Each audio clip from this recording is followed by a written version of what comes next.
最近，中国成为一些国家政客蹭热度的密码，甚至在一些国家反华成为了政治正确。最近，韩国最大在野党国民力量党党首便深谙此道，碰瓷中国向美日示好，但却被中国教做人。在今年6月，现年36岁的李俊熙当选韩国最大在野党国民力量党党首，成为韩国史上最年轻的主要政党领袖。而这个被视作打破韩国传统格局、文在寅头号对手的年轻政客，最近在美媒采访时却翻了车。12号，彭博社刊登题为《哈佛毕业的韩国政治领袖指责中国残忍》的文章。李俊熙发表了一系列反华言论，不仅将乱港活动洗白为民主运动，甚至还透露自己曾参与其中。韩国应该去对抗所谓的民主世界的敌人，自己将带领年轻一代在涉港问题上和中国死磕到底，并借此抨击文在寅政府倾向中国政策，声称韩国民众对此并不满意。他还毫不掩饰自己的野心，称韩国正处于新老两代人交替阶段，希望让其保守派集团再次坐上总统位置。分析称，他如此大胆发表反华言论，其实很大程度就是向美国和日本示好。他曾在美国留学多年，骨子里就是亲美派，甚至还曾在自己书中提到，韩国社会应该借鉴美式价值观，而且还曾拜访日本驻韩大使，希望对日友善。当时韩国网友就喷他向日本献媚，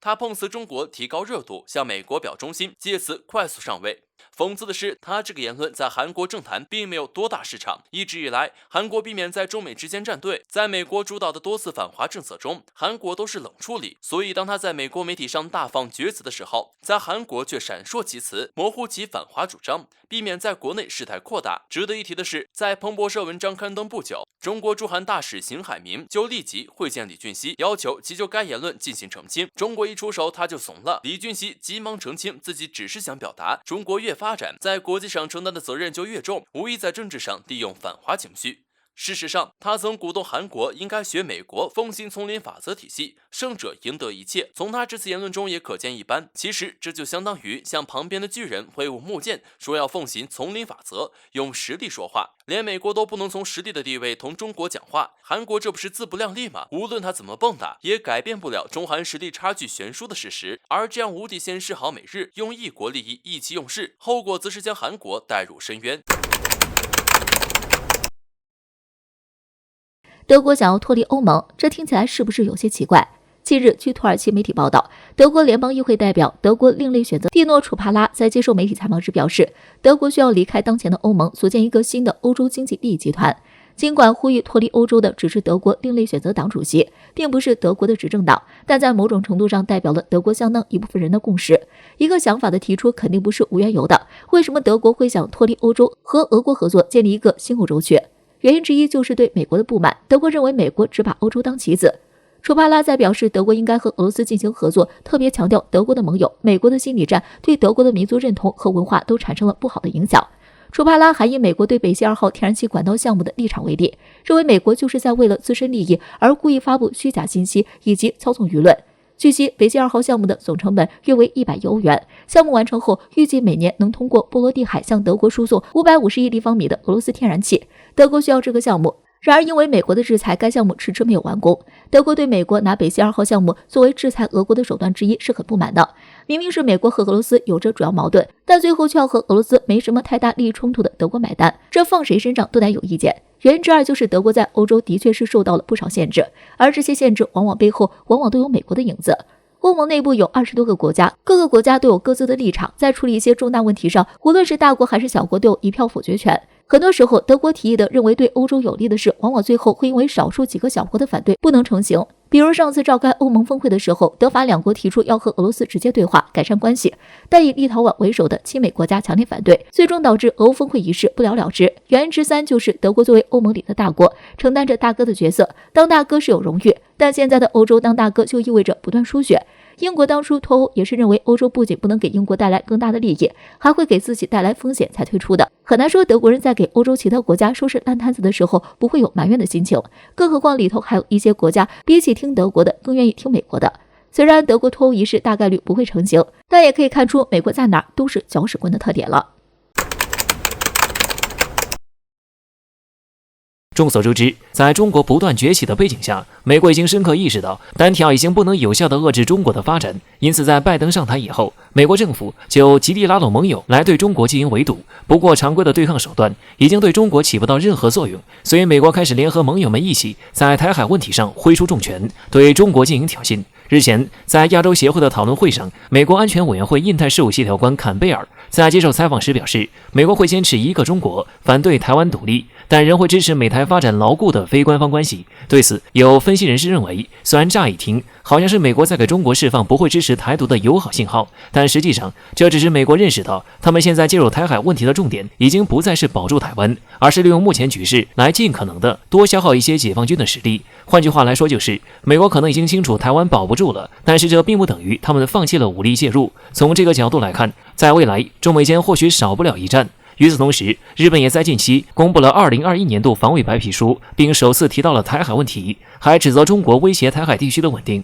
这样的描述是日本官方首次以书面文件形式明确指出台海局势稳定的重要性。我们把这件事与之前日本频频发出的涉台言论相结合，就不难看出日本是铁了心想与美国一起挑战中国的底线。对于这种挑衅行为，中国肯定是不会容忍的。除了外交部口头上的警告以外，解放军也迅速以实战演练作为反击。据央视军日报道称，解放军第73集团军两栖装甲部队在近日开展了一场抢滩登岛作战的实战演练，而且这次演练画面还被央视罕见直播。对此，外界纷纷指出，实战意味超强，是解放军在释放某种强烈信号，同时也对美日挑衅的一种警告。最后我们想说，随着近段时间美国和日本在台海问题上的动作不断，中国解放军也在有针对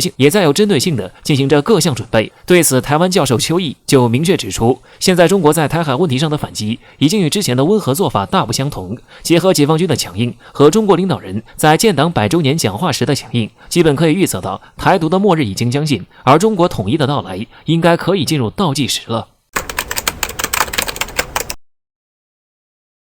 相信大家都曾听过这么一句话，那就是世界乱不乱，美国说了算。作为世界上的超级大国，美国为了维护其在全球的霸主地位，不惜到处挑起事端，让整个国际形势都充满了火药味。而中俄由于自身的不断发展，被美国等西方国家视为了眼中钉。因此，前不久召开的 G7 峰会和北约峰会上，美国政府就明确了要联合盟友共同对抗中俄的坚定立场。在这一背景下，不少颇有国际影响力的政客们纷纷表态，想要呼吁中俄美三方开展合作，而不是进行对抗。因为一旦这3个世界大国爆发激烈冲突，那必定会给全球带来毁灭性的灾难，甚至还会引起世界大战。然而，一向遵循优先原则的美国政府从来也不会相信什么合作共赢，在他们眼里只能是美国主导这个世界，所以除了继续打压中俄来收割世界财富之外，美国别无选择。但让美国万万没想到的是，他们拉拢盟友对中俄进行猛烈打压的同时，却意外给中俄送了份大礼，那就是在美国一再打压下，反而促进中俄建立了全天候战略伙伴关系。这种关系虽然不同于军事同盟，但是在一方有麻烦时，另一方必定会伸出援手。倘若中俄联手抗美的话，那对于美国来说必定会是一个噩梦般的存在。而这一点，美国军事专家也是深信不疑。近日，曾官拜美国空军上校的军事专家冈辛格尔就抛出了一个惊人的观点。他认为，如果中国和俄罗斯联手攻击台岛或波罗的海国家，美国将难以迅速地做出有效反应。之所以说这是一个惊人的观点，是因为我们通常只会考虑到解放军凭一己之力就统一台岛的可能性。而根据冈辛格尔的观点来看，在未来如果台海局势发生重大变化，美国拉拢众多盟友来干涉台海问题，到时候或许中国也会借助俄罗斯的军事力量来加以对抗。